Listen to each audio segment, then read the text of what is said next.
This is Levels of Geeks podcast, bringing you action movie reviews from across the decades, plus box office numbers and insight like never before. And now your host of Levels of Geeks podcast, Alex and Friends.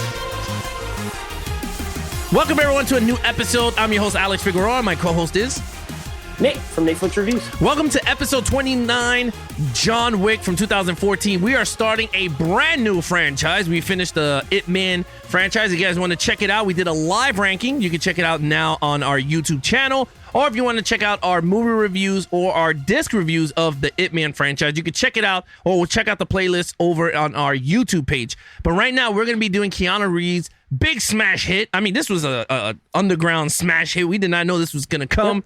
He came with the gun fu and surprised everybody. But before we get started with all this, guys, if you're listening to us on the go, please check out our podcast over at Apple Podcasts, Stitcher, Google Play, anywhere you listen to your podcast on. Please subscribe to our podcast.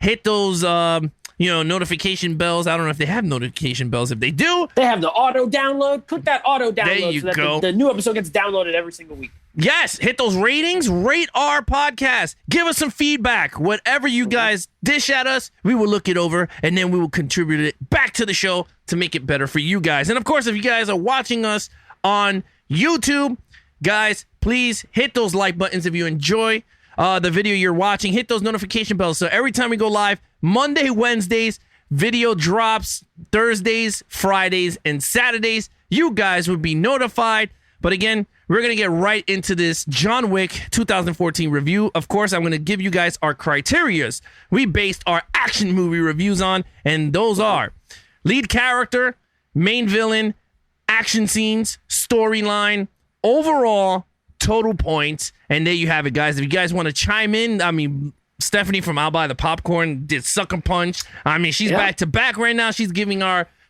scores. But if you guys want to join in also on the fun, leave your scores down on the comments below. And of course, we will answer you guys as soon as possible. But let's get right into our box office numbers. John Wick 2014. Starting off, I mean, this thing was a smash hit. Well, let me just say real quick. I saw this movie. I'm going to guess. So I have no idea what the box office is. You guys already know. We've talked about this. Me and Alex, we talk before we record, but not about the recording. Yeah. You never know nothing. No. So I don't know. He doesn't know the Rotten Tomatoes score till I give it to him and he adds it in later. I don't know the box office till he says it. I remember when this came out. I saw this at an early screening in IMAX. No, nobody knew what it was. I said, what is this? This is just called John Wick. What is this, like about a man who loves candles? Nobody knows. So I went in to see it. The maker of Wicks. The maker of Wicks. I had no idea. Bro, I'm not even lying. Like, I just knew Keanu Reeves was in it. I didn't know. Walked out of that theater, amazed. Loved it, right? Saw it in IMAX. It was great. Told everybody, no one went to see it. So I think domestically, I don't think it made more than $50 million. That's my guess. All that to say, I don't think it made more than $50 million domestic. I know it did extremely well on video, and that's why we got 2 sequels. But I'm going to guess $49 million domestic. That's my guess. And now you can go ahead. All right, so that's his guess, $49 million. We're going to be going right into our box office numbers. John Wick 2014. These are his numbers. Domestically, $43,037,835. That's pretty much, I mean, it's close. Not big. Yeah, you were actually pretty close. That was close. It's not big. I mean, in terms of traditional box office. But again, not many people knew about this movie. They're like Keanu Reeves. Sleeper. Yeah, it's a sleeper. They're like Keanu Reeves. Phooey. He's right? old. He's old. Get him out of here. International, $43,876. It made the same amount. Yep. They're being close to the same amount. I mean, it's 43 million. Yeah, it's the same. Both, you round. You always round. It's the same exact number. Pretty much. So you're going, wow, this is not good, right? Worldwide total of $86,081,711 Yeah. Budget at 20 to 30 million. So I mean, that's what they gave me. So I really don't know. So we just go with the 30 million. Whatever it is, it was a hit. Pretty much. It made money. It made money because it had a lower budget, but it really made a killing on video. I remember because it was one of those movies that the few people who went to see it told all the people to go watch it. They didn't. You know, this was like Scott Pilgrim. Scott Pilgrim made nothing in the box office, made 1 billion DVD sales and Blu-ray sales and all that. John Wick is the same thing because that's why you don't get a 3-movie franchise with just an $80 million worldwide total, to be honest. Yeah. So it was a sneaky good hit. You're absolutely right. Now let's talk about some Rotten Tomatoes. Ooh. Speaking of 86 million, this movie has an 86% on Rotten Tomatoes. No 86% critics. And it has an 81% audience. That's not bad. Very good. They're close in line. Audiences liked it pretty much as critics. But a lot of 86s here. 86 million worldwide, 86% on Rotten Tomatoes. So it's very well reviewed. Which, like I said, this is actually one of the earliest YouTube reviews I ever did. Go to Netflix movie reviews on YouTube. I have an old review from 2014 of this movie. When nobody else was reviewing it on YouTube, guess what? Your boy was reviewing it on YouTube. So we're going to do it again now with newer eyes. I've seen it multiple times since then. So yeah, looking forward to it. All right, so guys, there you have it. You guys got the box office numbers. You guys got the Rotten Tomatoes numbers. Now you guys are about to get our numbers and see if they're kind of accurate. Yeah, the real numbers. And see if they're accurate to the Rotten Tomatoes critics or the audience score. So with that said, we already know who goes first all the time. Nate is going to go first with the lead character himself, John Wick. Spoiler alert, I'm going to wager that our scores are going to be well in line with these critic scores. Because listen to me. Yeah. This movie, everyone knows. This movie's awesome. And John Wick as a lead character, listen, Keanu Reeves, they play to his strengths in this movie. He's tall. Keanu Reeves is a tall guy, you know. He's physical. He's always been physical. You can never say, Point Break, Speed, Matrix. Johnny Mnemonic. Johnny Mnemonic. What was the 47 Ronin? He's a physical guy. Yeah, he's older, but he's in great shape. So physically, they got the right guy, right? But they play to his strengths as an actor as well, because outside one or two scenes, really, it's very subdued, very low key. And that's Keanu. I feel like that's him at his best. You don't want him overacting. You don't want him doing too much, because then it doesn't really work. This works perfect for Keanu at the age he is and was when he made this movie. And the best part of this is something that Nate loves. He is extremely pissed off in this movie. He is extremely pissed off. He was cool. Bro, my man was chilling. He's sad. Wife dies. Sad. But chilling. Leave me alone. I got my puppy. Leave me alone. These guys got to come in. Well, we do spoilers here. They kill the puppy. Game over, bro. He is so pissed off. I absolutely love it. I love his physicality in this. He does action perfect. He trained like a madman for these movies. You could tell he acts his butt off as good as he is of an actor. This fits in his realm. 5 out of 5. He is an action, just one of the best modern action heroes there is. 5 out of 5. Yeah, it's kind of funny. John Wick, I mean, for me, he's like the total package for like anyone that loves action movies, He has like a mystery behind him character. Yep. We'll talk about that more in the storyline. But he has like this mystery aura about him, right? Like this lore. You're like, whoa, what the hell? Like, you don't know nothing about the guy. You just know he's playing a normal guy, getting gas on his Mustang, comes home, there's a little puppy there waiting for him, Daisy, and then all of a sudden he meets these douches at the gas station with his little puppy, and they talking Russian, and like he doesn't know Russian. He talks back, and he's like "Snununasimiet," whatever he said.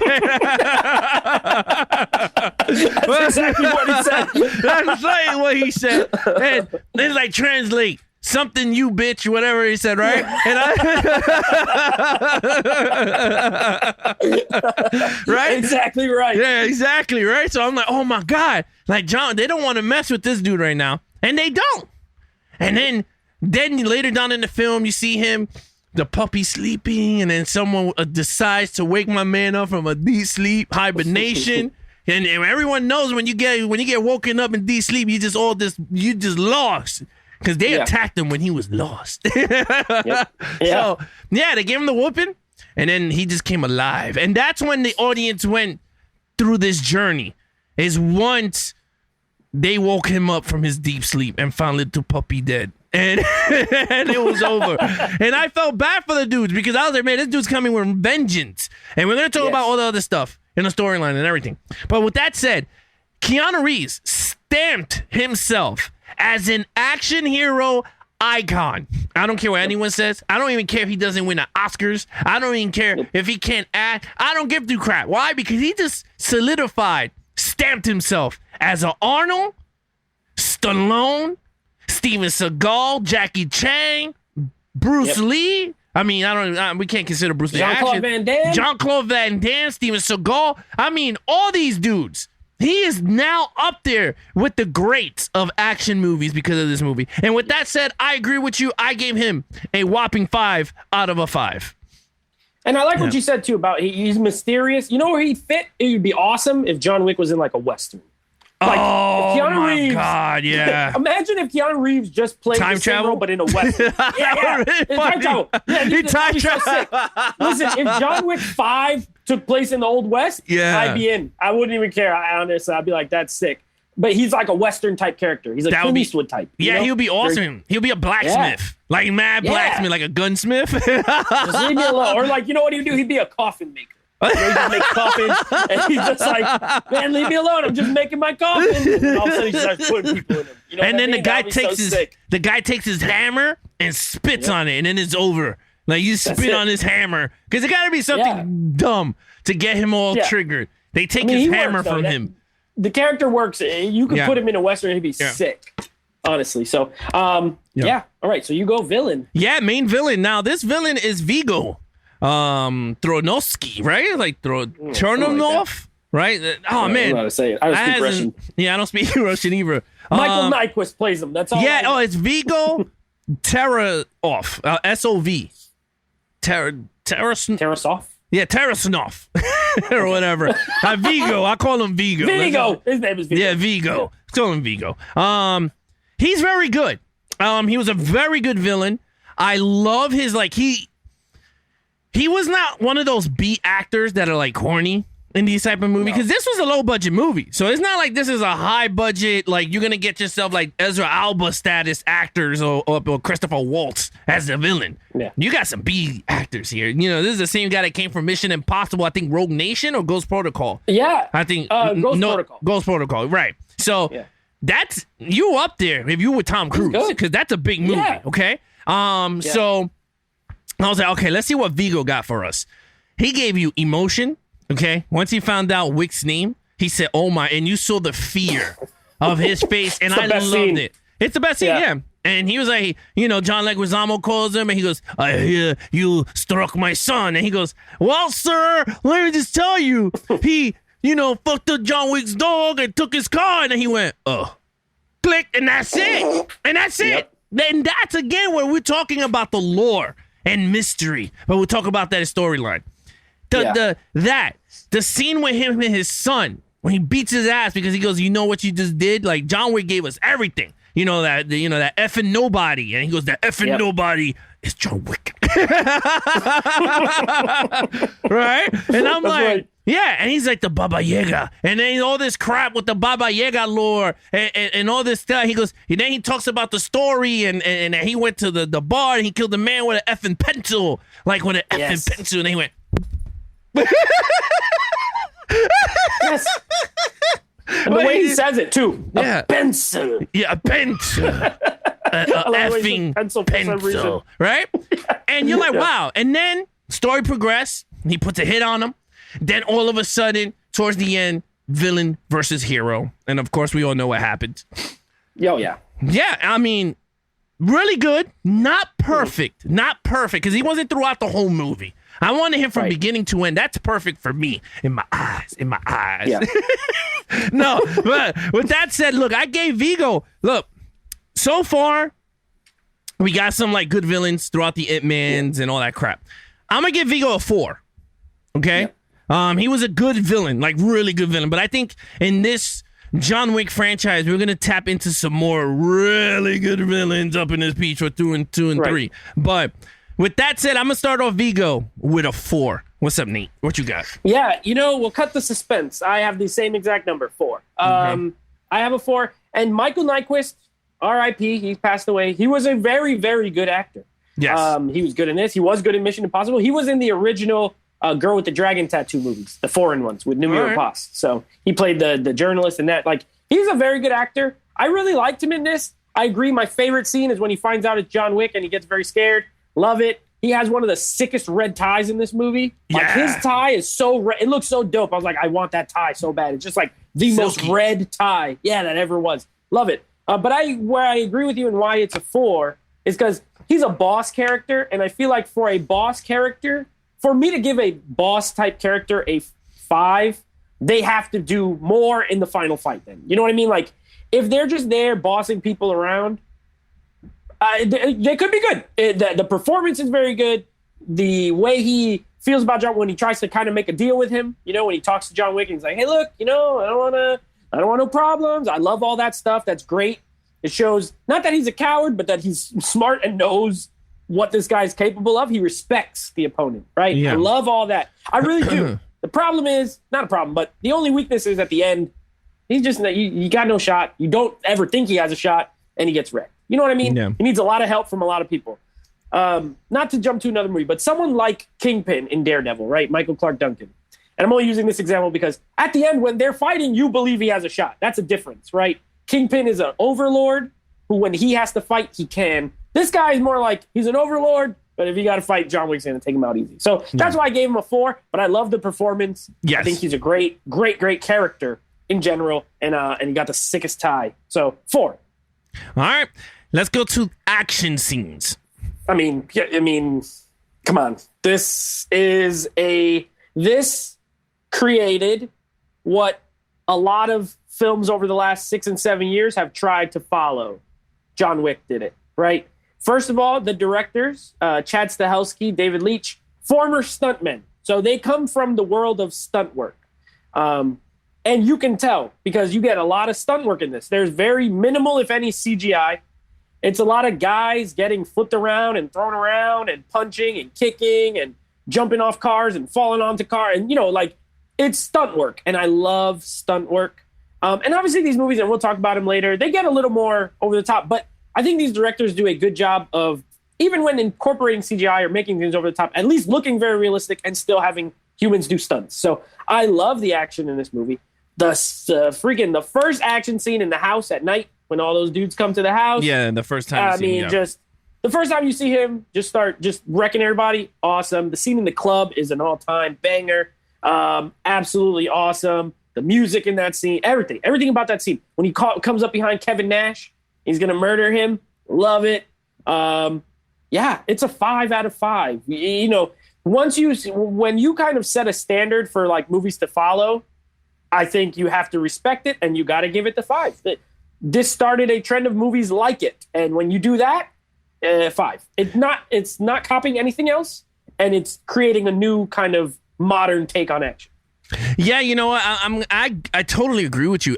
This spark. I mean, first of all, it's original. It's very originality, and we're going to talk about also that. I'm going to talk about that also in the storyline on the original of this. But in terms of action, this thing has one of the any movie prior to 2014 had no action like this at all. No kung fu with gun fu and all this crap. Like, you didn't get none of that, and I think that's what gravitated a lot of people to this. Is the fact that, like, me and you even talked about it, like, when we saw It Man, like, we gravitated, we're like, holy crap, like, that Wing Chun, you see all that, the cameras to the back, you finally get to see the fighting, right. So you're like, whoa, this is awesome. That's what Chad and David Lynch gave you. They gave you those style of shooting, but in an American way. And it's like, what do American people love? Guns, explosions, car chasing, revenge stories. Like, that's what everyone loves. That's what I love. I mean, that if it has a good revenge, it has good gun shooting. I don't care about the hand-to-hand. As long as it makes sense between the hero and the villain, I'm good with it. I love car chase scenes. And till this day, I will always say it. Bourne Supremacy, Kurt Urban versus Jason Bourne is one of the best chase scenes I think I've seen in a long time. But we're going to cover that in a later episode of the podcast or a live stream. But with that said, look, I agree with you. I'm not even going to stretch it. Oh, that club scene is crazy when he walks in and he starts shooting people in the head and they all start coming towards him. Amazing. Yep. With that said, I gave it a 5 also. There's no way you can give this a 4. There's no way. No. And, the thing is, you're absolutely right. They shoot it in a way where you can see everything. That's number one. We got no shaky cam. Say the Bourne movie has good action, but the Bourne movies are very shaky. Paul Greengrass in there. Yeah. He's 2 inches away from them. You can't see what's happening. This is wide. You could tell it's very choreographed, but it looks great. And one of my friends who I used to do my podcast with, she put it very good. She said he gun punches people. So like he's doing hand-to-hand fighting while holding a gun, and that's right, as he'll punch, he shoots. So it's not just like point and shoot. It's awesome. It's like really close up. Bam! He'll uppercut you and shoot you at the same time. It's great. That's original. It's something fresh. It's something new, and it looks cool. And you're right. You cannot give it a 4. And if anyone does, they don't know or like action movies. I'm convinced. Yeah. All right. So with that said, that's 5 across the board. We're gonna go to storyline, and that, my friend, is you. Okay, storyline. Look, this is an easy one. 5 out of 5. Because it's a 5 out of 5 in its simplicity. This is, as you said, a revenge tale. This is a revenge movie. Who can't relate to wanting to get revenge on somebody? Not everybody can relate to actually getting it or murdering people. But you can relate to wanting to get revenge on somebody. You know what I mean? And someone wrongs him in a very bad way. They take something dear, it's just a puppy. But it's what the puppy symbolizes to him. So you feel for him, right? Because he already lost his... First of all, it was a wife he barely had. She was, they weren't together that long because she got sick and died. Plus, he was a hitman for all those years. So he has a wife that he finally gets out. He falls in love. She passes away, very sad. Leaves him with the puppy. This puppy is an extension of her, and they took it from him. And you feel for him. You're on his side from the jump. It don't matter. He could be the biggest jerk, and you don't know. But you are with him the whole ride. And a revenge tale, simply told, extremely well executed. Lore, like you said, a lot of hints to lore in this movie. They get more into it later. But like, why does this guy have a freaking thing full of gold coins in his thing? What is that? Why does he have gold coins? What is this hotel full of assassins, the Continental? Like, all that stuff, they just give you breadcrumbs, and it just makes you want to know more about it. This movie feels like a graphic novel come to life. Not in a comic booky way, but more of like those kind of realistic graphic novels that are slightly elevated, right? Nobody has gold coins in the real world. There's not an assassin hotel. Those are comic booky things, but set in a real world. So I absolutely love it. 5 out of 5. Great story. Yeah, look, dude, I agree with everything you said, okay? And the crazy thing is that what hooked me with this movie is the story, all right? Like, the thing that I liked about this movie is the fact that it's not overkill with action, which they could have did, and it still could have been good, but they didn't, because they wanted to give people a little taste of his world, like who he is. Why is he what? Like, we really didn't, okay? Case in point, the guy shoots up a whole thing in his house. Cops knock on the door, and the cop knew he was an assassin and let him go. Like, what? You're like, what the hell? He's like, hey, Jimmy. Yeah, he's like, hey, Jimmy. He's like, oh, you're back at it again? No, just, whatever. And it's like, oh, okay. Then he gets his gold coins, and then the cleaners come in. And then you're like, holy crap. Like, what is this? Like, what are we dealing with here? It's like so mind-boggling. Yep. You're like, what? To me, and I always said this, and people think I'm crazy or like dumb or whatever, is John Wick 1 is Harry Potter Sorcerer's Stone. Think about it. Harry goes to Hogwarts and he starts learning about all this magic shit. Because you really don't know. You're with him. He's learning everything. Just like John Wick. You're entering a world like Harry Potter. You really don't know where we're going. It's like going towards Dagon Alley. Like, you're going, this, like, that's what I felt like with John Wick. Okay? It's like mystery or surprises in every corner with this dude. And I love that. I thought it was really fun, and it hooked me. Like, I love the franchise. Yep. Like, I love the franchise to a T. Like, I have the comics. Like, again, I will be showing those off in, like, John Wick 2 and 3.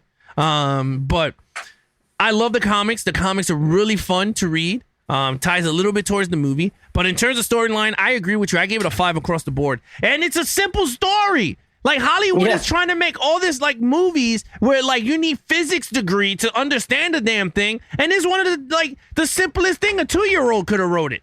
What is it? Yeah. You kill the dog, he gets angry, he gets revenge. That is it. That is it in a nutshell.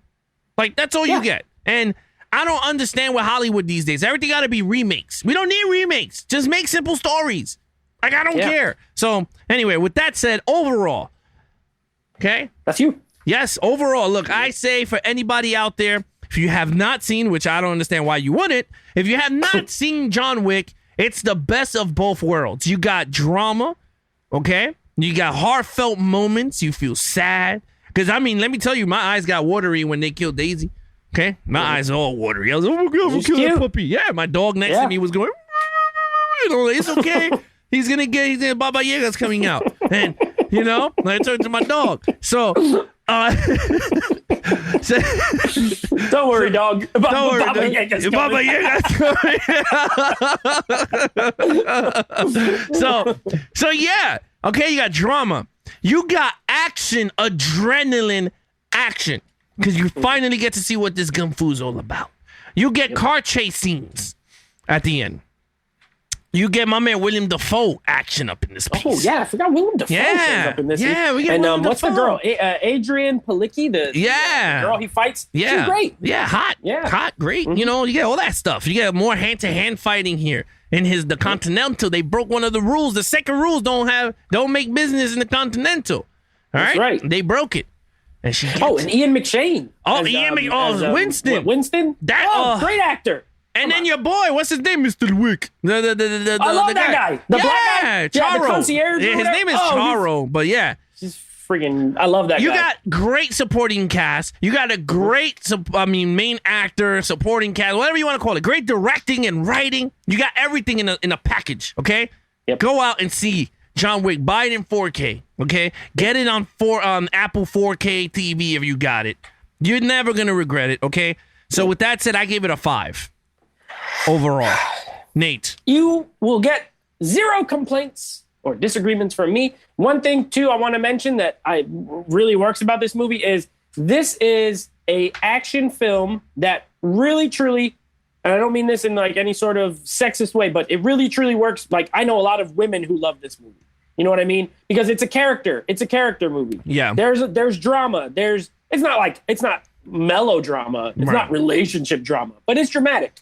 And it's about a man and, you know, Keanu Reeves, hey, he ain't nothing to sneeze at. Ladies love Keanu Reeves. This movie, I went with a girl to see it. We both love, like, you walk out, you could watch this with your girl, with your wife. You could vice versa. You know what I mean? And I'm not saying women don't like action movies, but this is one that I just feel has mass appeal is essentially what I'm getting at. Yeah. So it's good for everyone. There's something for everyone, which is kind of something you said. It has like drama, revenge. There's some humor. You know what I mean? Like that guy's reaction to finding out it's John Wick. That's very funny. Like you could see he's scared, but it's played for humor and it's well. They don't do too much over the top humor, little jokes here and there. Some of the characters, Willem Dafoe, Ian McShane, they have this kind of, you know, personality where they can be kind of funny without being ridiculous or over the top. So with all that said, I've always given this a 10 out of 10, and I won't stop now. It's a 5 for me. I think it is. I stopped short of calling it a perfect film, but it's about as close to being a perfect just action movie as you can get, in my opinion. So yeah, 5 out of 5. Look, dude, I mean, we across the board we do not know each other's score. It's a 24 out of a 24 between us. And again, it's one of these movies. Again, guys, we're going to be closing up now. It's one of these movies. If you have not seen it, please see it. It's a really great action movie. You're not going to be disappointed at all. You'll run out and get the 4K of it. Get the Blu-ray. You're not going to get disappointed either way. No, I mean, you can get it. Yeah, it looks great in any format you pick it up. But anyway, with that said, Nate, you know what to do. Yes, of course. So that's John Wick. Obviously, we have a second show coming up this week, which is our double David Leitch, turns out to be Atomic Blonde. So you're going to want to keep an eye out for that. Remember when it came out, everyone was like, this is the girl John Wick. Well, we'll let you know if that's the case next episode. And then, of course, next week, we will be moving on with John Wick 2 and starting our Black History Month Black-led action films with Wesley Snipes' classic, Passenger 57. So you're going to want to keep an eye out for that. Yeah, we got some We got some Wesley Snipes, some Will Smith, some Denzel. We got a little bit of everything. Chadwick Boseman. Chadwick Boseman. Yeah, I'm looking forward to it. It's going to be very fun. So keep an eye out. That's what we got coming down the pipeline. There you go. There you have it, guys. Of course, if you guys want to follow us on any of our social media platforms, please follow Nate over on Instagram at Netflix Reviews. If you want to check out his podcast with him and his friends, check it out over at Apple Podcasts, Stitcher, or anywhere you listen to your podcast on. It's called Netflix Movie Reviews over on those platforms. And of course, you got to follow, if you want to follow anything of Levels of Geeks, Twitter, Twitch, Instagram, YouTube. All you got to do is check us out on Levels of Geeks across all those platforms. And again, you guys are watching us on YouTube. Please hit the like button if you enjoyed this video. Of course, hit those notification bells. So every time we go live Monday, Wednesdays at 9 p.m. Eastern, you'll be notified. And of course, every time these movie reviews drop, Thursdays and Saturdays, and of course, our Friday 4K disc reviews, you guys will be notified. Until then, I'm your host, Alex Figueroa, and that is Nate from Netflix Reviews. Be awesome to each other and geek out.